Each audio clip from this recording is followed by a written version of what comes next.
খিদিরপুর বন্দর থেকে একটি বিশাল জাহাজ ধীরে ধীরে যাত্রা শুরু করল। সকালের নরম আলো তখন হুগলি নদীর জলে ঝিলমিল করছে। খিদিরপুর ডক কলকাতা বন্দরের একটি ঐতিহাসিক অংশ, যেখান থেকে বহু জাহাজ দেশ বিদেশে পণ্য বহন করে। জাহাজের ক্যাপ্টেন ব্রিজে দাঁড়িয়ে দূরের পথের দিকে তাকিয়েছিলেন। বন্দরের কোলাহল পিছনে ফেলে জাহাজটি নদীর স্রোত কেটে এগিয়ে চলল। ডকের কর্মীরা হাত নেড়ে বিদায় জানালেন। ধীরে ধীরে শহরের দৃশ্য ছোট হয়ে এলো, আর সামনে খুলে গেল বিশাল জলপথ। নাবিকদের মনে ছিল নতুন গন্তব্যে পৌঁছানোর উত্তেজনা।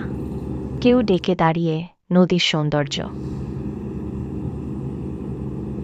উপভোগ করছিল, কেউ আবার নিজের কাজ নিয়ে ব্যস্ত। সূর্যের আলো বাড়ার সঙ্গে সঙ্গে জাহাজটি সমুদ্রের পথে আরও দ্রুত এগিয়ে গেল। এভাবেই খিদিরপুর থেকে শুরু হলো এক